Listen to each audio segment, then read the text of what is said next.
Hoy hablaremos sobre los temas que reaparecen en el Evangelio de Juan. Hablaremos hoy propiamente de creer, no creer. El día de mañana también vamos a abordar otro tema que reaparece en todo el Evangelio de Juan, y esto nos va a ayudar mucho para que podamos ser sensibles a cómo van apareciendo estos temas a medida que vamos estudiando el Evangelio. Y de hecho, ya lo habremos notado con las dos lecciones anteriores. Así que vamos a orar y con la ayuda de Dios y que nuestro pastor Dani Perla se encuentra con nosotros, vamos a explorar el tema de este día. Querido Padre que estás en las alturas de los cielos, queremos que tú ilumines nuestras vidas con tu palabra, que tu Espíritu Santo hable a nuestros corazones, porque también nosotros estamos decididos a creer. Perdónanos cuando no hemos tomado esa decisión como debemos, pero hoy ayúdanos para poder dejarnos guiar por el Espíritu Santo. En el nombre de Jesús. Amén. Para el tema de hoy, pastor, que vamos a decir, ya no estamos propiamente en el prólogo, sino que vamos a entrar en este tema que es bastante recurrente en el Evangelio de Juan, el tema de creer o no creer. Me gustaría que vayamos a un texto, uno de los textos que aparecen en nuestra lección, pero que creo que va a ser un texto base para nuestra reflexión de hoy. En San Juan capítulo 3, versos del 16 en adelante, no leeré todos los pasajes, pero leeré algunos. Nos dice la Biblia de la siguiente manera: porque de tal manera amó Dios al mundo, que ha dado a su Hijo unigénito, para que todo aquel que en él cree no se pierda, mas tenga vida eterna. Porque no envió Dios a su Hijo al mundo para condenar al mundo, sino para que el mundo sea salvo por él. El que en él cree no es condenado, pero el que no cree ya ha sido condenado, porque no ha creído en el nombre del unigénito Hijo de Dios. Pastor, aquí queda claro en el Evangelio de Juan que hay dos grupos, el que cree y el que no cree. ¿Y por qué este tema es tan importante? Ya ayer usted lo destacaba, este tema de creer. ¿A qué se refiere Juan? Y cómo al final esto nos va a llevar en una relación ya sea más cerca de Jesús o más lejos de él. Muy bien, recordemos que el apóstol Juan tenía un propósito al escribir su evangelio. Sí. Y ha sido mencionado desde el principio de esta lección. De hecho, fue el texto para memorizar. Y el gran propósito de Juan es que nosotros podamos creer en Jesús, porque al creer tenemos vida en su nombre. Amén. Tenemos vida eterna. Y precisamente el apóstol Juan escribió porque ya cuando él redacta su evangelio, ya estaban incluso los otros evangelios que conocemos, Mateo, Marcos y Lucas, y sin embargo habían conceptos equivocados. Voy a dar aquí un poquito de historia para que veamos en qué quiere Juan que creamos. Ojo, porque tenemos que entender cuál es la dimensión que Juan nos está hablando aquí de creer, porque ya estaban, o sea, si ya tengo los otros evangelios, ¿para qué yo necesitaba uno más para que me diga que tengo que creer? Lo que pasa es que Juan nos presenta una visión única de Jesús, así como Jesús presenta una visión única de su Padre. Pero para que Jesús pudiera presentarnos una visión original, certificada de su Padre, Él tenía que estar con Él. Veamos lo que dice San Juan capítulo 1 y el versículo 18. Dice acá: a Dios nadie le vio jamás. El unigénito Hijo que está en el seno del Padre, Él le ha dado a conocer. Muy bien. Noten, habíamos leído este texto anteriormente y yo lo mencioné de paso, pero ahora quiero hacer bien el caso de por qué Juan nos está pidiendo creer. Sabe que unas 100 veces aquí en el Evangelio se usa esa palabra creer. Wow. Entonces significa que para Juan es bien importante, pero no es meramente creer por creer. Ok, el versículo que acabamos de leer dice el que está en el seno del Padre. Lo que está diciendo ahí literalmente en el griego es el que está al lado de, es el que podía hablar de Jesús. ¿Por qué Dios envió a su Hijo, a Jesús? Porque Jesús, que era la palabra, eligió venir, que era el Logos, que era el Verbo, que era Dios. ¿Por qué eligió venir a este mundo? Porque era el único que podía revelar de una manera adecuada quién es Dios. Y imaginémonos, antes de leer el otro texto que tengo por aquí, imaginémonos, hermano Gerson, que hay una persona que tal vez nosotros tenemos, o hay alguien que tal vez uno tiene un mal concepto de esa persona, y uno dice, bueno, ¿quién me podrá dar referencia sobre quién es esa persona? ¿Qué hace uno? Uno busca un amigo, Sí. y si es un amigo íntimo de esa persona de la que yo tengo un mal concepto, quien me puede dar mejor referencia de quién es esa persona es ese amigo íntimo. Ahora, esta es una ilustración pequeña Claro. para hablar. El mundo, recuerden, estaba en tinieblas, estaba en oscuridad. Y entonces Dios había sido malinterpretado. Y ahora se necesitaba alguien que viniera y revelara acerca de Dios. Pero ¿quién mejor para hacer esta tarea que Dios mismo? Que venga a hablar de Dios. Entonces, Juan dice, estaba al lado de Jesús, es el mejor referente acerca de Dios porque estaba con Dios. Ujú. Así como Juan, el discípulo amado, es el que mejor puede hablar de Jesús que los otros evangelistas. Escuchen lo que estoy diciendo, Sí. porque es el que ha estado más cerca de él. Amén. Entonces, veamos lo que dice Juan 13, San Juan capítulo 13 y el versículo 23. Dice así, en esta versión que tengo yo acá. Y uno de sus discípulos, al cual Jesús amaba, estaba recostado al lado de Jesús. ¿Sabe qué? Es bien interesante que las únicas dos ocasiones en el Evangelio de Juan que aparece esa expresión en griego, que se ve bien en español, tenemos las traducciones, pero que está al lado de, es aquí en el capítulo 13 y el versículo 1 que ya leímos. Ujú. Entonces Juan aquí nos está dando un mensaje y nos está diciendo, así como Jesús, quien estaba al lado de Dios, entonces lo conoce bien y puede dar la mejor revelación de Dios, así yo, porque estuve al lado de Jesús y tenía una comunión más íntima con Él, puedo dar una mejor explicación de quién es Jesús. Amén. Así que cuando Juan nos dice que creamos, no está hablando de algo sencillo, Ujú. no está hablando de un asunto de meramente intelectual. Recuerden, hoy que estamos estudiando el prólogo, nos está presentando a Jesús como un ser divino. Amén. Y cuando Juan nos dice que creamos y creamos y creamos y creamos, y lo repite casi 100 veces, está hablando de que creamos en Dios, que vino al mundo para salvarnos.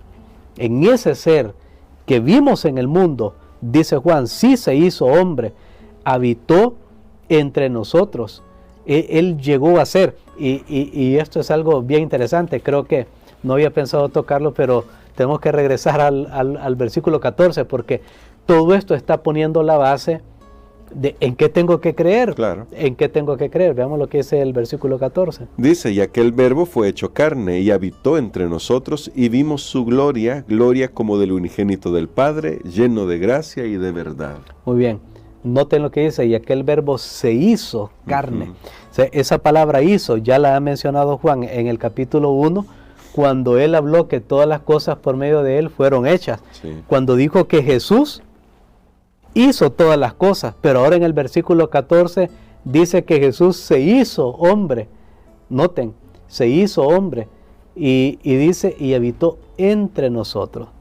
Entonces Juan está diciendo, Jesús era Dios, era la palabra, estaba con Dios, pero se hizo, y Él hizo todas las cosas. Noten qué clase de persona es la que está viniendo a este mundo. Sí. Y Juan, claro, él había escuchado, ya se habían escrito los otros evangelios, y sí hay fulgores de la divinidad, Claro. pero dice Juan, no, aquí tiene que quedar más claro.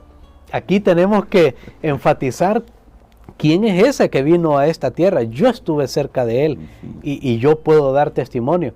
Y entonces Juan dice, el que hizo todos los mundos, hoy se hizo hombre y habitó para estar entre nosotros. Noten, estaba con Dios, pero ahora está con nosotros, con los hombres. Entonces cuando Juan habla de creer, se refiere a aceptar a Jesús como lo que Él es, como creador, como la luz de este mundo, como el salvador de este mundo. Nada más ni nada menos. Amén, gloria a Dios por eso. Y esto entonces ahora nos lleva a las respuestas, pastor. Algunos creen, otros no creen. Los que creen finalmente viven una vida diferente, ya se comienza a notar en ellos, hay algo que comienza a suceder en sus vidas. Lo vemos en algunas señales, hay milagros, hay situaciones, pero también lo vemos en el carácter, eso se va viendo en el desarrollo de los propios discípulos. Pero los que no creen, pastor, aún con toda la evidencia, parece que todo lo que hacen es buscar la manera de justificar por qué no quieren creer en la luz. ¿Cómo nos libramos de este peligro que está tan latente en nosotros que les pasó a aquellos que vieron al propio Señor Jesucristo en esta tierra? Bueno, dijimos que la luz es un fenómeno, ¿verdad? Físico, hablando en este momento de la luz como tal que conocemos nosotros, la luz del sol, la luz de un bombillo, etc. ¿Y qué hace la luz? Por ejemplo, si yo estoy en un cuarto, estamos en la noche, a medianoche, la luz está apagada, en las ventanas hay una cortina gruesa, ese cuarto está totalmente oscuro. El cuarto puede estar desordenado, pero yo no lo veo. Claro. Pueden haber animales andando por ahí, pero no los puedo ver. Pero ¿qué pasa si enciendo la luz? Ahí me voy a dar cuenta cómo está el cuarto. ¿Sabe qué? La gran razón por la que las personas, y de hecho lo dice ahí mismo en el texto que usted estaba leyendo en San Juan 3, la gran razón por la que algunos seres humanos, o muchos seres humanos, rechazaron la luz, es precisamente porque la luz les muestra quiénes son. Yo estaba leyendo una historia de un pastor cristiano que le mencionó a un judío actualmente, una historia actual reciente, y le mencionó el nombre de Jesús, y este era un rabino judío, se molestó y se impacientó y le dijo: nunca más me mencione ese nombre en mi presencia, el nombre de Jesús. Entonces este pastor hacía una reflexión y decía: ¿no será que esa reacción tan violenta, tan abrupta, solo por escuchar el nombre de Jesús, no será que hay algo en sus corazones de algunos del pueblo judío, no puedo decir que todos, que prefieren mejor molestarse de esa manera contra el nombre de Jesús porque hay algo en su conciencia que les hace recordar o pensar que han rechazado al Mesías, a quien era la luz?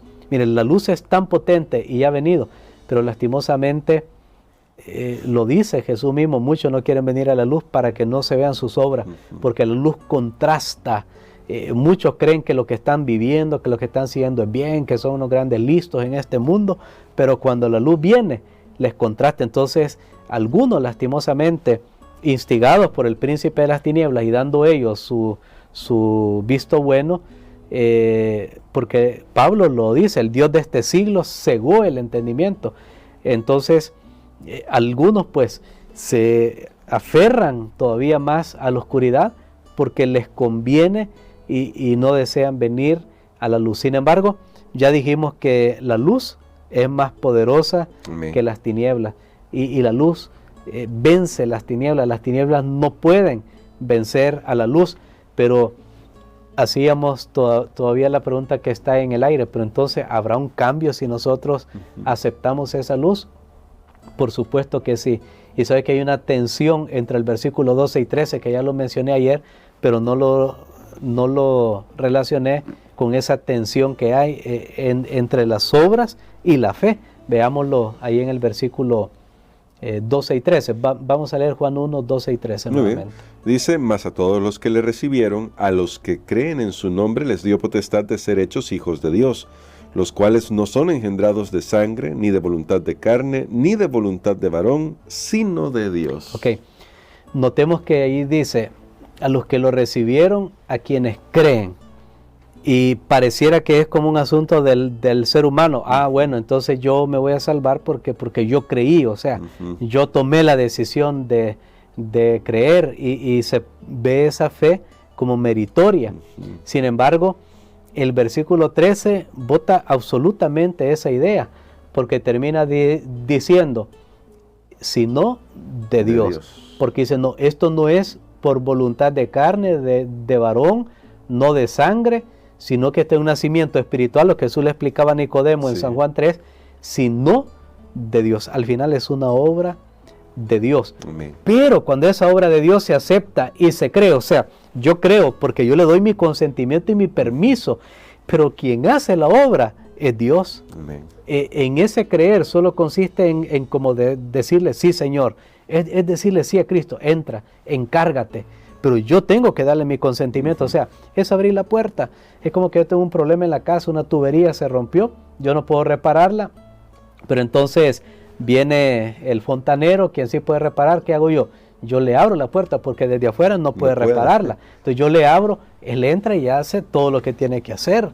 Ahora eso es lo mismo que pasa con el ser humano. El abrir la puerta no es lo que me salva. No. El abrir la puerta es lo que da acceso a la salvación que viene de Dios. Y noten, les dio potestad de ser hechos hijos de Dios. Hay un poder cuando se cree, y ese poder viene y transforma y cambia la vida, expulsa las tinieblas, porque en este mundo de tinieblas no solamente son las tinieblas humanas, es un mundo habitado por demonios. Así es. Recuerden ustedes cuando sea el milenio, por ejemplo, y todos los seres humanos no estén en el planeta Tierra, pues los que se salvaron fueron al cielo y los que se perdieron están muertos.